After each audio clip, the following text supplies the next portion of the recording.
La parole est à Monsieur Franck Alizio pour le Rassemblement national.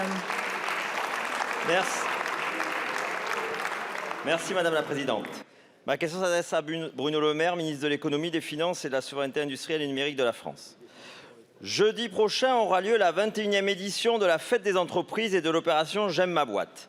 Je saisis cette occasion pour que nous puissions saluer ici, dans cet hémicycle, tous nos entrepreneurs, nos salariés, toute cette France qui travaille dur, qui crée de la richesse et qui innove.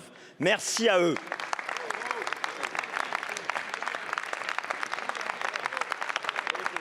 Cette France qui bosse a d'autant plus de mérite qu'elle essaie de réussir malgré votre politique.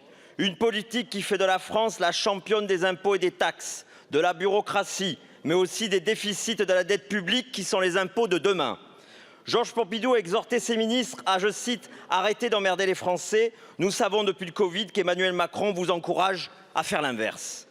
En spectateur de votre dépôt de bilan, vous en appelez sur les plateaux de télé à simplifier tout ce qui pourra l'être pour les entrepreneurs, sans jamais joindre la parole aux actes.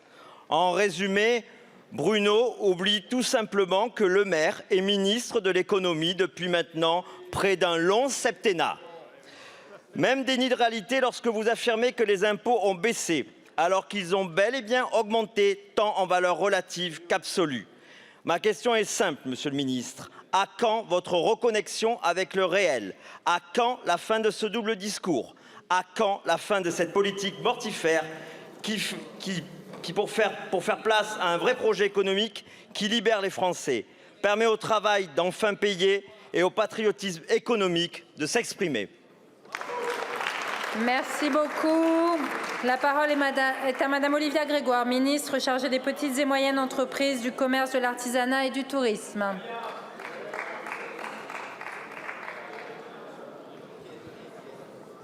Merci Madame la Présidente, Mesdames, Messieurs les députés, Monsieur le député Alizio. 11 milliards de baisse d'impôts sur les sociétés depuis 2017. 11 milliards.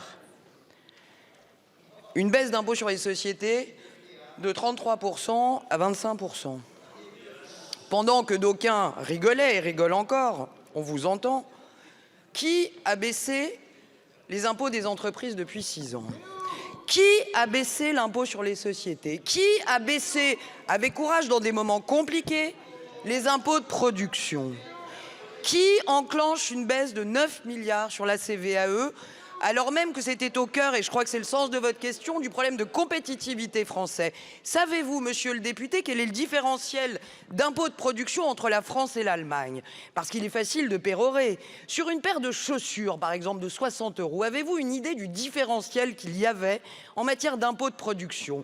C'était 2 € en France, monsieur, soyons précis. C'est 30 centimes en Allemagne.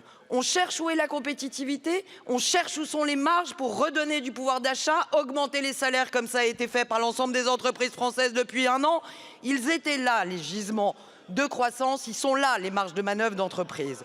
La baisse d'impôts sur les sociétés, la baisse des impôts de production, ce sont des choses qui ont été faites. La preuve en est, aujourd'hui, quelle est la réalité, monsieur?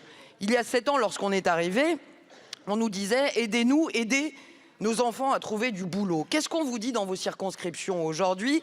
Aidez-nous à trouver des salariés.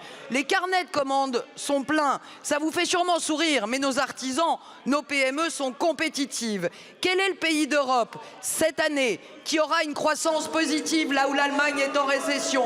Qui est-ce? Et grâce à qui? C'est nous, notre majorité. Pendant que ça papote et que ça discute, il y en a qui bossent depuis 6 ans pour soutenir les PME de France. Merci beaucoup.